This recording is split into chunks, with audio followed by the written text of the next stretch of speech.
नमस्कार, मैं हूं सुब्रत सिन्हा। आइए हम सुनते हैं रेडियो सिटी की पेशकश रामायण रहस्य।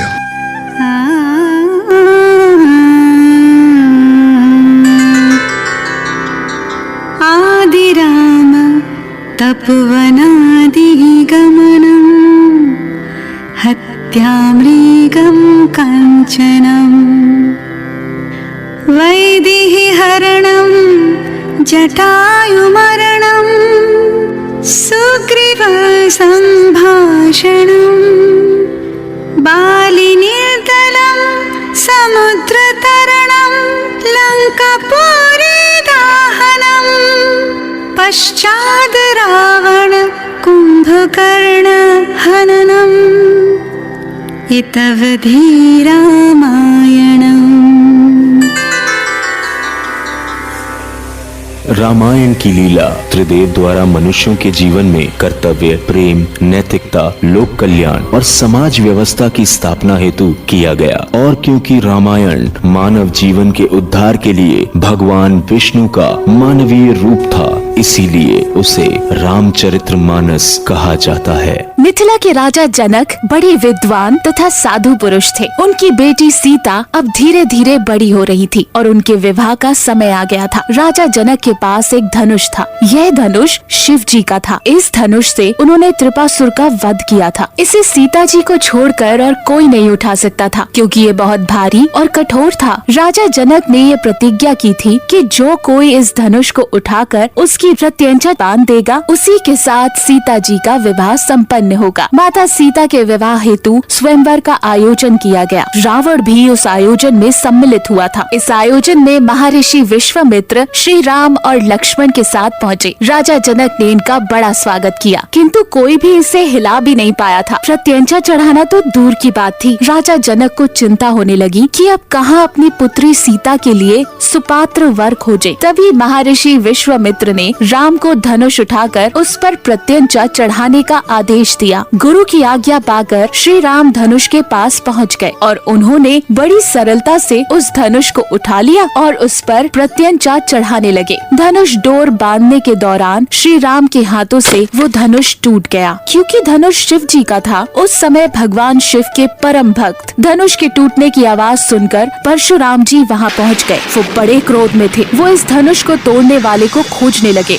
हम ये जानने आए हैं कि हमारे आराध्य भगवान शिव का धनुष तोड़ने का दुस्साहस किसने किया। शीघ्र बता, अन्यथा जहाँ तक तेरा राज्य है, हम वहाँ तक की पृथ्वी को तहस नहस कर देंगे, तेरा राज्य नष्ट कर देंगे। भगवान परशुराम के क्रोध को देखकर सारी सभा में सन्नाटा छा गया। डर के मारे कोई नहीं बोल रहा था, लेकिन लक्ष्मण जी नहीं डरे। वो परशुराम जी से वाद विवाद करने लगे। एक धनुष टूटने पर इतना क्रोध करने की क्या बात है? हमने तो बचपन में कई धनुष तोड़े हैं, उस समय तो किसी ने क्रोध नहीं किया। जिससे परशुराम जी का क्रोध और बढ़ने लगा। ऐ नादान, होश में बात कर। विश्व भर में सम्मानित महाशिव के धनुष को बचपन के धनुरिया के समान समझता है। बस बहुत हो गया। सावधान जनक, विश्वामित्र, यहाँ एकत्रित राजागण और इस सारी सभा को मैं सावधान करता हूँ।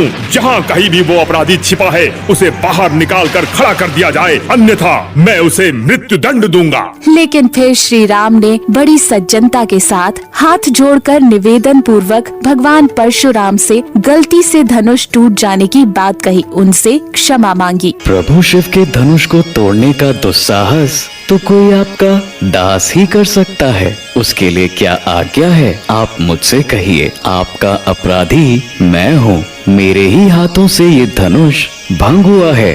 यदि दंड देना है तो मुझे दीजिए। मुझे अपना दास समझकर चाहे मुझ पर कृपा कीजिए या क्रोध कीजिए या फिर प्राण ले लीजिए। राम के सरल शांत स्वभाव को देखकर भगवान परशुराम का क्रोध शांत हुआ और वो वहाँ से चले गए। भगवान परशुराम के जाने के बाद राजा जनक महर्षि विश्वामित्र के पास गए और उनसे श्री राम का परिचय सुनने के बाद उनकी खुशी का ठिकाना नहीं रहा। उन्होंने खुशी खुशी सीता सहित अपनी चारों पुत्रियों का विवाह राजा दशरथ के चारों पुत्रों से करने का निश्चय किया। ऋषि विश्वामित्र ने ये शुभ संदेश अयोध्या भिजवा दिया। अयोध्या में राजा दशरथ ने समाचार सुनते ही पूरे अयोध्या को सजाने और प्रजा को उपहार बांटने का आदेश दिया। समूची अयोध्या ने अपने राजकुमारों के विवाह की खुशियाँ मनानी शुरू कर दी। कई सहस्त्र हाथियों को सजाया गया, शतकों रथ तैयार किए गए। पूरा अयोध्या नगर बारात लेकर मिथिलापुर पहुंचा। मिथिलापुर में राजा जनक ने बारात का स्वागत किया। राजा दशरथ से गले मिले और उनका खूब आदर सत्कार किया। चारों भाइयों का विवाह बड़ी धूमधाम से हुआ। श्री रामचंद्र जी का विवाह माता सीता के साथ, लक्ष्मण जी का विवाह माता उर्मिला के साथ, भरत जी का विवाह माता मांडवी के साथ और शत्रुघ्न जी का विवाह माता श्रुताकृति के साथ संपन्न हुआ। अब सुनते हैं इंडिया के टॉप 10 माइथोलॉजिकल ऑथर्स में से एक नीलेश कुमार अग्रवाल जी को।